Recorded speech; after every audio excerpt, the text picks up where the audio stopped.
You know, the ugly orgy of kidnapping in the Zamfara environment rose to its crescendo on Friday when about 24 students of the Federal University Gusau were abducted by freewheeling bandits.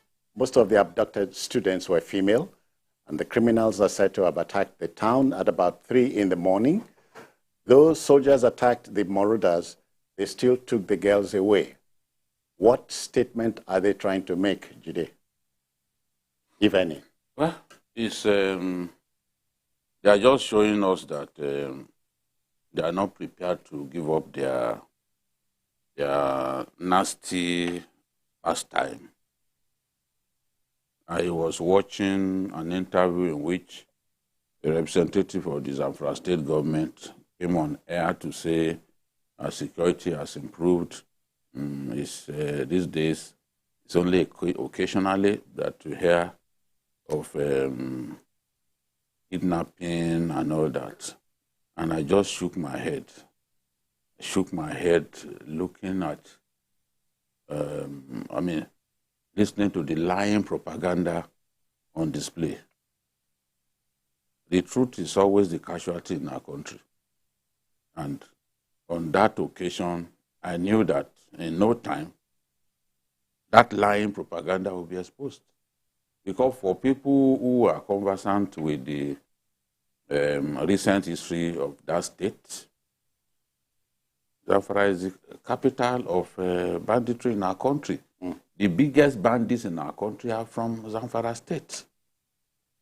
You know, and someone once said that there are more than 30 different bandit leaders and groups, and more than 30,000 foot soldiers freely in that area. And you know, because of the contiguous nature of some of those states of the Northwest, they are constantly moving from one state to another. And that's why we suggested, I've been talking about this for years, that the way to deal with these people is to declare a full-scale war. Yeah. Full-scale war, block their exit points. We know where their camps are. Launch this war simultaneously across those contiguous states. Kaduna, Zamfara, Sokoto, Kebbi, all of those states. Katsina, where no less than 12 local governments are suffering in the hands of bandits. We need to launch a simultaneous attack on these people across all those states so that they can't escape. Because all this piecemeal approach that we adopt, okay, let's go and attack them in Zamfara. Sometimes they are even aware you are coming, so they leave. Yeah. And when you bomb and you do post-operation assessment, you see that you've merely wasted your munition, because what you expect to see, you do not see. Those guys, they got to know that you are coming and they left. In any case, sometimes our armed forces, they even announce that, oh, we are going to launch. What do you take them for? Fools? They wait for you to come and kill them? So they also have an intel network too. Of course. In the Northeast, Boko Haram is known to have sent drones in the direction of troops. Send drones to troop formations to know the number of troops in that area, so that when they want to launch attack, you know how many troops that they need. They will know the kind of weapons that the troops are carrying, you know, the kind of arms, light weapons in their hands, and maybe armored vehicles and all that. So these people, they are not ready to give up this business because they are making a lot of money out of it. Oh, yeah. In fact, what they now do, let me shock you. What they now do, they buy Sienna buses, they hire people to work for them, they bribe drivers, and they tell those drivers, look, if you successfully deposit passengers, a full load of passengers to us, you can take the Sienna away. That's a boon. More and more women are coming into banditry and what they do is they snitch on other people. They tell them about movement of troops. Young people too who are idle, who have not got a job to do. They are working for bandits. They stand by the road, right? They try to know the caliber of people in some of the jeeps.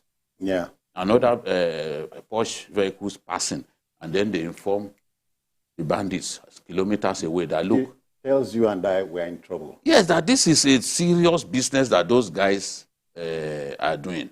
And unfortunately for us, we've not been able to kill the ringleaders, the big bandits. Bello, Tuji, Kachala, There's a new one the in most Niger notorious State. of them now. What's the name? You are referring to Dogo Gide. Dogo Gide, the one whose men shot down That's it. the aircraft. You know, that one is there. He also actually started his business from Zamfara. He was the one who killed the leader of the bandits at that time, the one who was called Buhari Ndaji. He was the one who went into the forest to kill him after Buhari Ndaji stole cattle belonging to his in-laws. And he told him, return my in-laws cattle. Or That one won't listen. So he took his men to go and waste him. And they left his corpse there to rot for days before soldiers came to retrieve his decomposed remains. Femi, we are in trouble, as it seems. Because you would have thought, now that we're in the process of retooling, you know, new service chiefs are in place and so on, and we're having news like this, investors may not want to come. Investors may not want to come. That's the sincere truth. And when you hear news like this, when you wake up and read something like this, it messes up your day. You just wake up and you find out that students who are in schools trying to read and, you know, and all that are kidnapped, and that the news that will go to their parents is that their daughters, their children have been taken away. It's not a pleasant news to listen to. And so it brings us to the fact that you now ask yourself, don't we even get intels again? Don't we? What is the chief service intel? Yes, within the security agencies. Yeah. What is the governor of the state doing? Is the number one security man of the state. Is the one that is saddled with the responsibility of making sure the state is secured. We know state. Aren't you bothered they're going after the women now? Because it's a sad reminder of the Chibok episode of 2014. Women are their easiest prey, and when they take them away, it's easy for them to use the women as bait to get whatever ransom. They want to get. To get ransom from the government. So we need to do more. The security agencies need to do more. The governor needs to take the fight to them. Because it is possible so to do. Yes, it is. We have states in Nigeria where maybe I won't want to mention, where if this happens, the governor will stand up and do the needful and go and chase them down. And so when you hear, in this year, in June, we had protests by students of this same university that their classmates are being kidnapped daily. Oh, yeah. And that they are still with the captors. There was a protest about this kidnapping that happened in Sabongida, a village opposite the school campus, opposite the school campus gate, and also in Gusau, and all that. That this is becoming a recurring decimal, and something has to be done about it. And I'm pleading to the state governor, I'm pleading to the security apparatus, I'm pleading to the agencies to rise up to this. It's becoming a recurring decimal in Zamfara State. Yeah. And look at a campaign that started in 2009, like a child's play. Today, banditry is like a part of the national life. It's the biggest business around there. Oh dear. Isn't it sad? So it's time to call the bluff of these guys, because it's possible so to do. Yes, and we have to keep tweaking our strategy to deal with them. If one method is not working, you have to look at another method. This coup this federal university, Gusau, the campus, I mean, the students live in the area 20 kilometers to the state capital. This is not the first time. No. This has been happening for some time. These guys keep targeting women. Jen Gebe in February 2021, you know, I returned to that school to do a story. By the time I got back there, half of the school population had refused to return to school because of the... For fear. Yes. Yeah. People can kidnap 317 guests. So you expect people to come back? How many of them will come back? In a place where we are even struggling to get people to embrace Western education.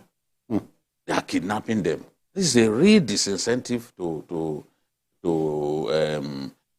our desire to reduce the out-of-school Population. Yes.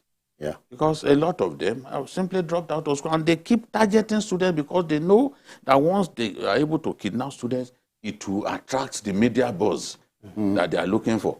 If they kidnap just bus passengers and others, travelers, commuters, they may not get this attention. Yeah. But they know once it's students that they've kidnapped and they are women, definitely government will start running a task and they will go and find the money to pay these people. They've got to secure that school area so that the constant kidnapping of students of the school has to stop. If the school is not safe for students, then they should shut it. What beats me hollow is not beating them to the game, you know, preempting them. Because it's possible. And we talked about intel, exchanging intelligence and all that. It's possible. Yes, and some of our people too don't help.